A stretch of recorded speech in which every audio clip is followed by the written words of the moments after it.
I would have to finish my whole body first, but one day I probably will touch my face. Yeah, I mean, I already did my neck. for women, I'm just like, y'all already wear makeup, so if you choose to, you could cover that shit up. Yeah, like that's true. I did just see Kalani though. She was talking about is removing her face tattoo. She started putting a lot on her face. I mean, still pretty. I like that, me personally. So it's like women can't ask me chest. And plus, she's so fucking toned. Like her and Tiana Taylor, is that her name? Tiana Taylor shredded. But so is Kalani now. Did you see Kalani now? I'll give Kalani. Tiana Taylor got the motherfucking 12 pack, nigga. But that's what I'm saying. Kalani's catching up. You haven't seen her? I just watched they did the that bitch. She did like a tattoo breakdown. Rock hard abs, swole ass thighs. I'm like, oh shit, let me get my life together. Right. Yeah, I've been slacking on my workouts, I ain't gonna lie. That was like one of the first conversations me and you had was about weight. Yeah, cause I be trying to like, I don't know, like just compare notes basically. Like when I find other people in the fitness, like, okay, what do you do? What do I do? Okay, that makes sense. Why are you eating this? Like, I like that type of thing. I think I told you I was vegan for a while, but I wasn't like doing enough research on high calorie foods that were vegan. So I started going underweight, and it was like kind of in vain. I'm like, I don't want to eat fucking dead animals. I don't care now. I mean, God forgive me, I care, but I eat meat now. And but at the time I really stood for that. Like I did not want to eat dead animals. I didn't want to put dead things in my body. So it's like I felt clean like in the inside, but I was like lacking nutrients. Like I was like, I feel clean and like my skin's clean and stuff and like, you know, but like weak. I felt weak. That's how I feel. Like when you work out, I'm steak and eggs, dude. Like we straight steak and egg in it, damn near every day. Steak and eggs. That sounds good. My homeboy says it's the Joe Rogan diet, but the feeling like when you get up, lift, eat that steak and eggs. Maybe you had your oatmeal before you lift or something like that. Like you just ready to attack the day. Like it's just what else? Like that's why I like it. I've never been vegan though. Were you eating like are you making your vegan food or are you eating like it was good, it was delicious, but it got boring. Yeah, but at first it was cool because like everything I ate was so colorful. When I first started, after the first 2 weeks, that's when it's like, okay, now I have to find something else. But I would get like, I'll buy stuff in bulk, like sweet potatoes, carrots, greens, anything. You like meal prepping? I used to.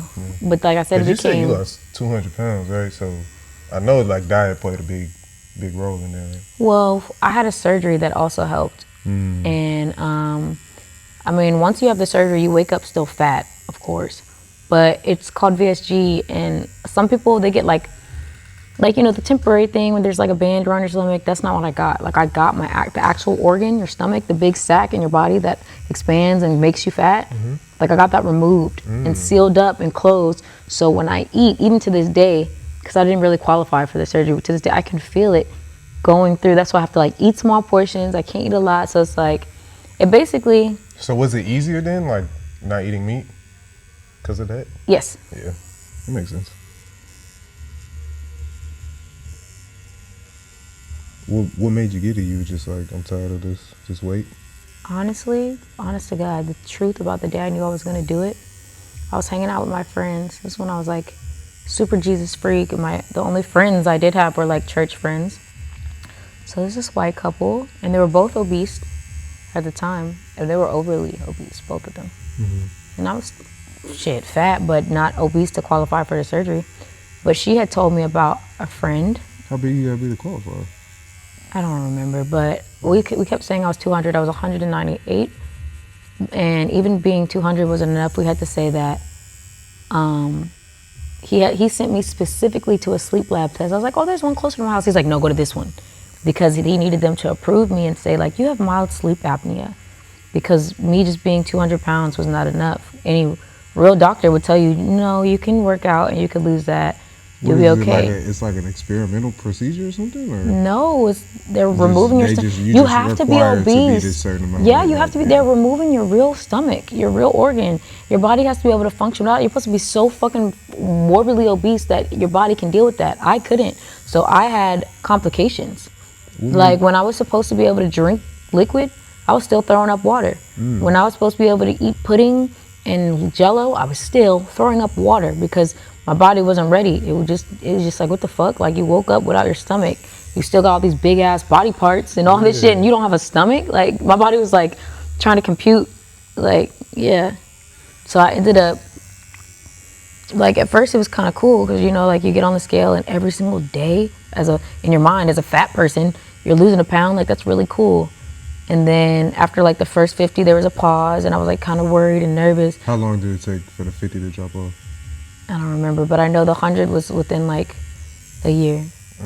Or like the first 80 was in like a year and then the rest I got off. But the problem was, like I said, it was exciting at first, and then imagine getting to your goal weight and then you're still losing a pound every day. Yeah. And I was like, it's not that bad, it's okay. And then it hits me, I'm like, bitch, they said the surgery was guaranteed for you to lose 100 pounds.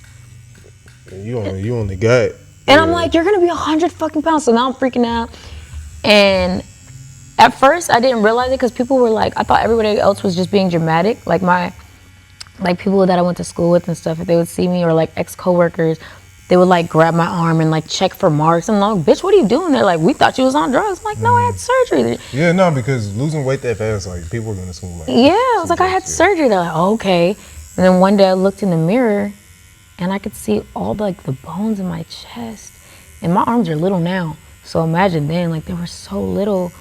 And I was just like, oh my God, I look disgusting. I was like, I can see my bones. Wait, what was your starting weight? 200. It was really 198, but we said 200s to fill out like the papers and stuff, me and my doctor, so I could get it. So was it just the way like you felt about yourself? Oh, so remember? Okay, so I was saying I was with these friends, and longest story short, I had made them a cake. I can't make this up.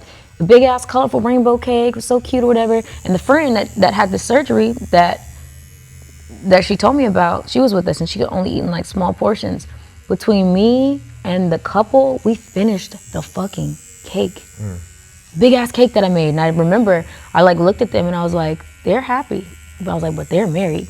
It's like, bitch, you're divorced and you're just gonna keep getting bigger and bigger. I was just in my head. Yeah. I was like, I'm like looking at them, they're so happy. And I'm like, but she's married, he's married. Like, that's why they're happy.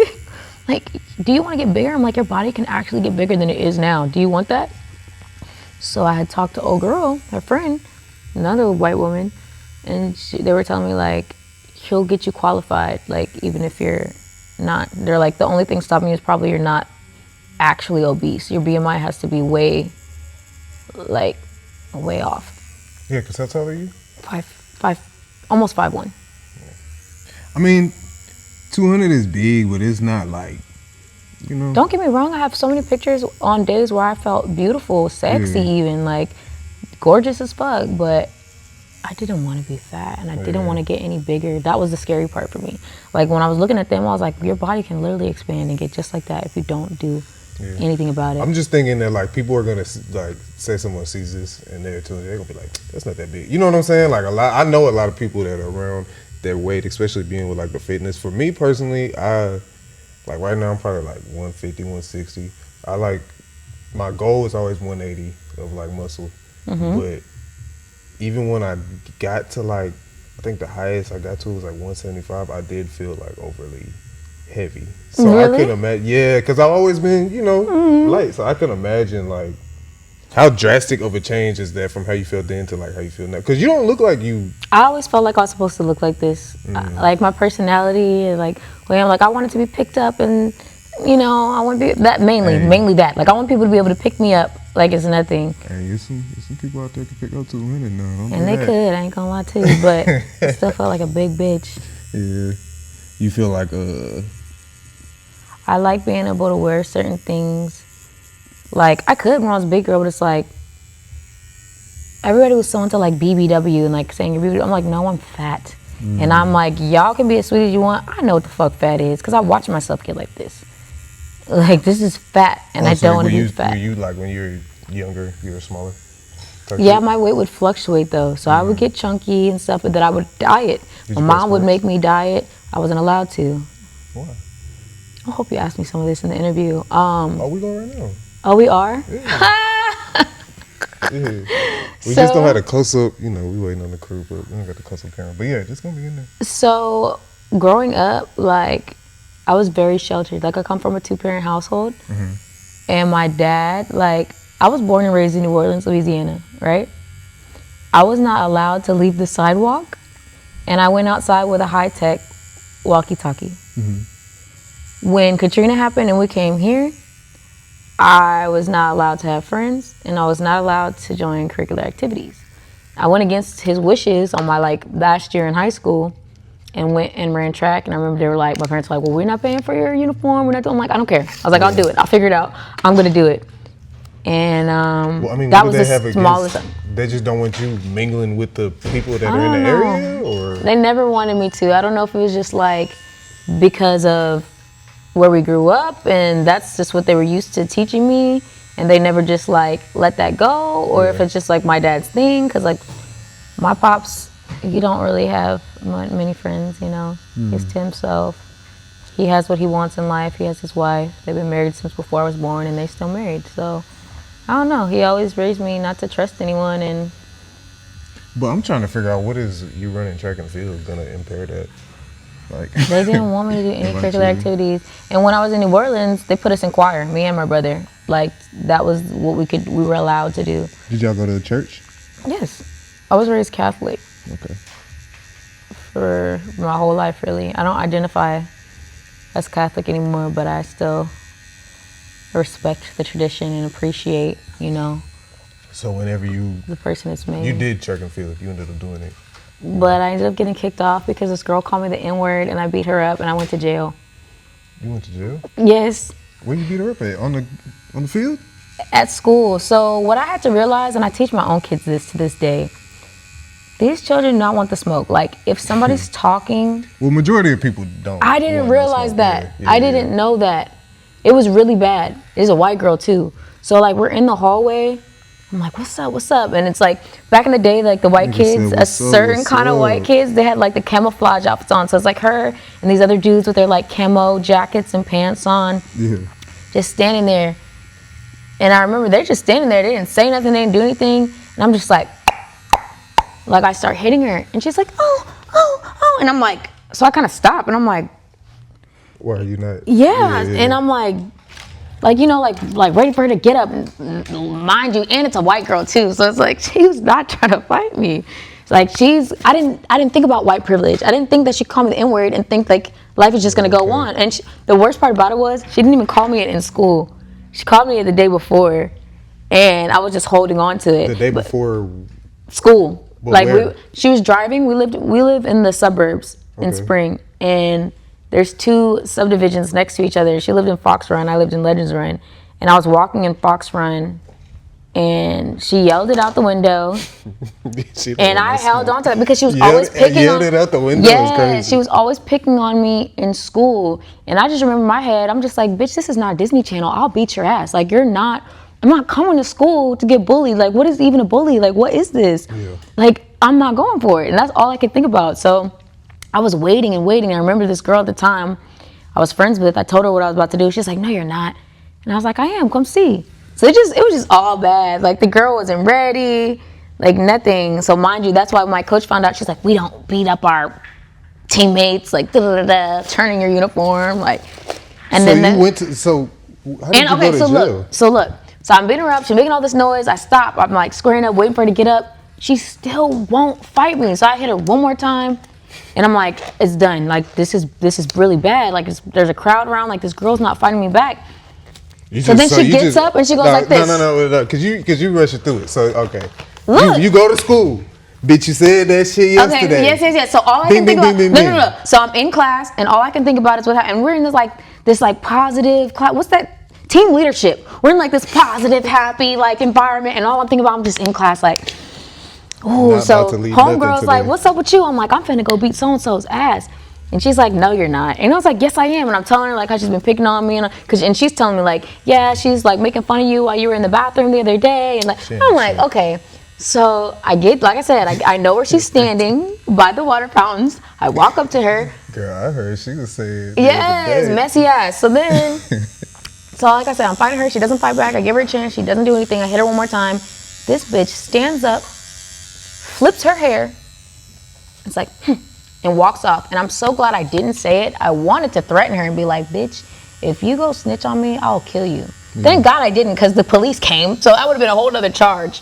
And of course I wouldn't have meant it, but she was just so confident with that hair flip. Like, I was just like, my life's about to be over. Like, where is she going? So I go to, she's like, and I'm just like, fuck. So she goes to class, she goes wherever, and I go to class. They call my full government name over the speaker.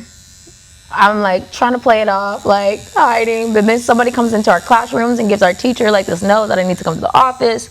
I get there, and the police are there.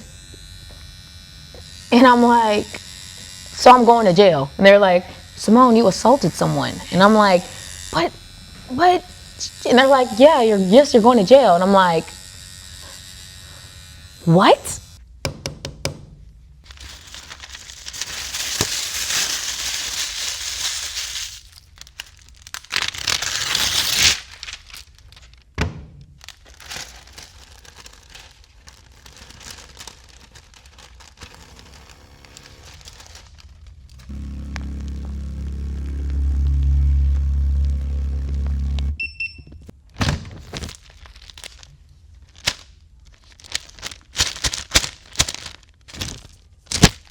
All right, y'all. So look, we just dropped the Patreon. That means access to this full interview early and other few interviews like it, as well as essentially an apprenticeship from me digitally. Now, this Patreon is going to have 2 tiers. The starter tier is going to come with early access to full videos, behind the scenes content, tattoo and piercing quick tip, ad-free content, as well as information recommendation. That means any book, ebook, YouTube video, course, whatever I come across, what helps me is gonna help you. Now the second tier, that's only for the hustlers. That's gonna have access to everything I just mentioned, as well as in-depth tattoo videos with technique voiceovers. These are not time lapses. This is full 2, 3, 4 hours, however long it takes me to tat, you're gonna see all of it. We're also gonna have my Piercing 101 guide that's already up, my Piercing 102 guide that's on the way. I'm gonna drop the gems for the entrepreneurs. I'm gonna have things for clothing lines, manufacturers, how to speak with them, etc.